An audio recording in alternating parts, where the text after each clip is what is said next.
La préciosité des gestes variés réside notamment dans le fait qu'ils ne relèvent pas toujours de la linguistique et qu'ils sont effectivement un langage à part entière qui va se transmettre en faisant.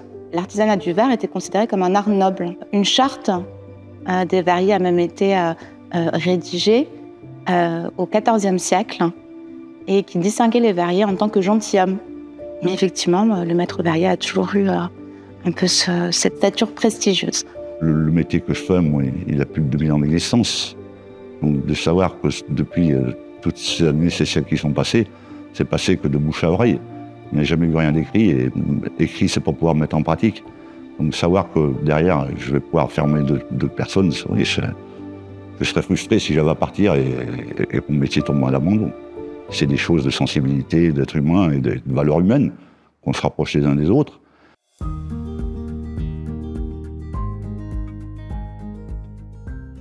Transmettre nos savoir-faire, c'est quelque chose de compliqué parce que ça ne s'apprend pas dans les livres.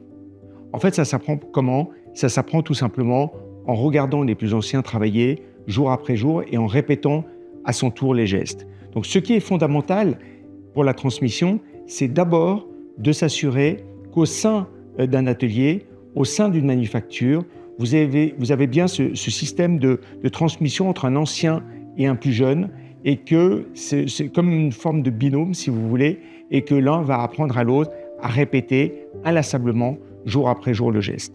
On apprend tous sur place. Les anciens cueilleurs et souffleurs étaient là pour nous guider, nous montrer le travail. Et au fur et à mesure, on prend la canne, on essaye, étape par étape. Bien sûr, on n'apprend pas tout d'un coup. C'est du premier coup, le deuxième coup, le troisième coup, le quatrième coup, puis après la mise au bloc. Et après, quand ils avaient besoin, ils nous lançaient dans le bain comme ça directement. Dans notre métier de verrier, on dit qu'il faut 10 ans en fait, pour avoir un verrier vraiment aguerri. Parce qu'il y a beaucoup de techniques à assimiler. Bien sûr, faire une baguette, vous y arriverez en, je veux dire, un an, il n'y aura pas de souci. Mais il y aura tellement de difficultés à faire d'autres baguettes ou d'autres techniques à acquérir qu'il faut vraiment 10 ans pour faire le tour. Même si on vous explique, il faut aussi mémoriser les gestes qui se passent chez ton collègue, comment il bouge ses bras, ses mains, les poignets. C'est beaucoup le mémoire de gestes. Il faut avoir ça en fait. C'est le plus important, je pense. On a payé le prix de n'avoir aucun savoir-faire au démarrage et on a vu le temps et la difficulté et l'énergie que ça mettait pour acquérir ces différents savoir-faire. Le savoir-faire dans le monde verrier, c'est une multitude de détails sur chaque poste. Derrière chaque poste, il y a 10-15 détails qui amènent à la pièce parfaite. Donc on a un respect pour le savoir-faire et ce mot est vraiment important pour nous. Et on a acquis ce savoir-faire en faisant des erreurs. Donc pour nous, c'est vraiment important de le graver dans le marbre, de le transmettre, et vraiment, c'est notre actif principal.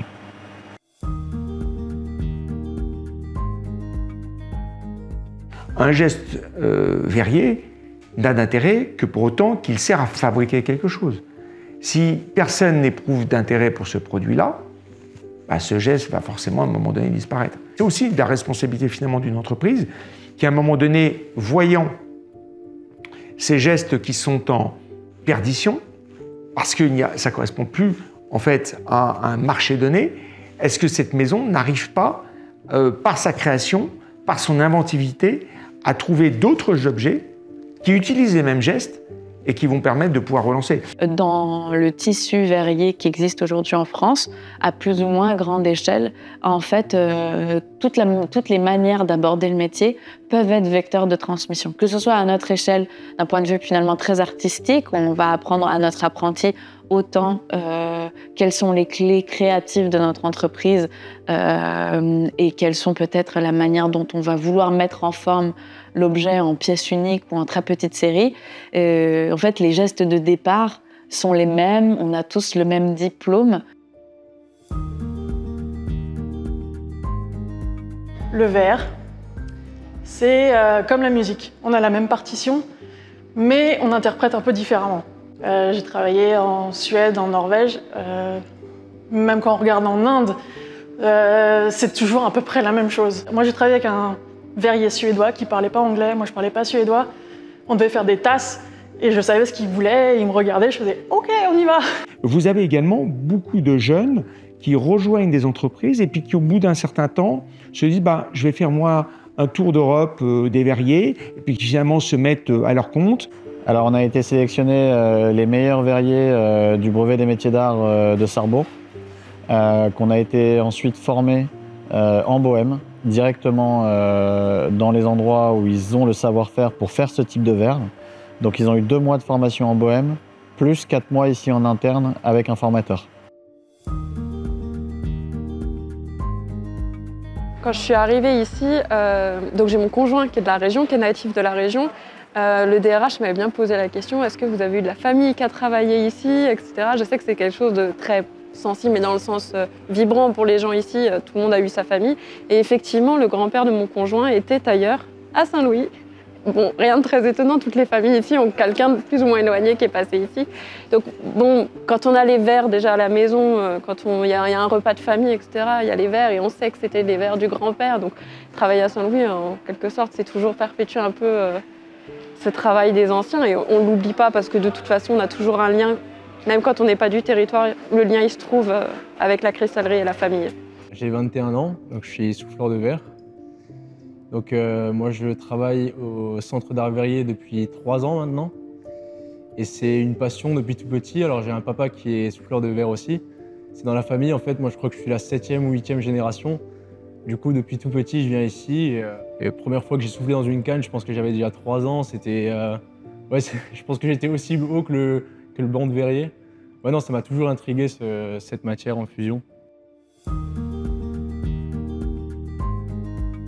On permet au grand public de pouvoir visiter les ateliers de la manufacture toute l'année.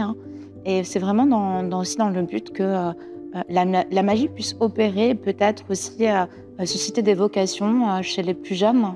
Quelquefois, la magie opère d'elle-même et sans grand discours, effectivement, la vocation se révèle et parmi les visiteurs, on croise plus tard des verriers. J'avais 18 ans et mon père m'a fait découvrir ce métier-là. Il bossait dans l'industrie où il y avait déjà des chalumeaux dans cette industrie-là. Et il m'avait dit, tiens, est-ce que ça ne te dirait pas de faire souffleur de verre au chalumeau ou souffleur de verre tout court? Et là, je ne connaissais pas le métier. Et il m'a emmené dans une école pour voir justement ce travail-là. Et quand j'ai vu les personnes travailler le verre, voilà, j'ai dit, ouais, c'est ce que je veux faire. Et l'idée, ce n'était pas de le garder pour moi, c'est de le partager. Donc, par la transmission, par des vidéos, par des démonstrations, le partage avec la communauté aussi, et puis le partage avec les jeunes, la transmission, donner des cours, donner l'envie de faire ce métier-là. Je trouve que c'est vraiment très important pour moi. Quand j'avais 7 ans, quand j'étais plus petit, on allait voir à Brantôme, dans le sud, on allait voir un souffleur de verre qui faisait des méduses, qui faisait un petit peu de tout. Dès la première fois que j'ai vu ça, je me suis dit que je ferais que ça dans ma vie. Un verrier, pour moi, ne cesse jamais d'évoluer, bien sûr. On n'a pas assez d'une carrière de 30 ans, 40 ans, 50 ans de métier pour apprendre l'intégralité de ce qu'on peut faire. Maintenant, l'objectif, c'est d'essayer de réaliser le plus de choses, d'apprendre le plus de techniques possibles et peut-être viser un jour le meilleur ouvrier de France. Tout a débuté en voyage en Espagne. Et en fait, je suis tombée par hasard sur un atelier de souffleur de verre avec mes parents. Et j'ai vu les artisans faire souffler leur propre boule aux enfants. Et j'ai trouvé ça tellement magique, on souffle à la canne, il y a une bulle d'air qui sort. Et je me suis dit, c'est un petit côté magique et j'ai envie de voir ce que ça peut faire, de voir comment travailler le verre et d'en apprendre davantage. La seule chose qu'on garde, c'est les mémoires de famille, c'est les bijoux de la famille, c'est les choses qui véhiculent cette transmission. Et je pense que ce qui nous manque peut-être aujourd'hui, c'est ce soupçon d'âme dans la plupart des objets qui nous entourent. Et le fait de mettre en forme, selon un savoir-faire ancestral, un objet à très petite échelle, parce que voilà, c'est des très petites séries ou c'est des objets dont l'unicité en fait brille parmi leurs pairs s'il y en a. En fait, ça, c'est aussi avoir un tout autre rapport, à mon sens, à la consommation et même à un certain mode de vie.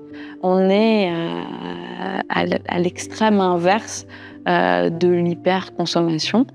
voire même on est dans une hyper-conscience parce qu'on a acquis un objet d'exception et on sait comment et par qui il a été mis en forme.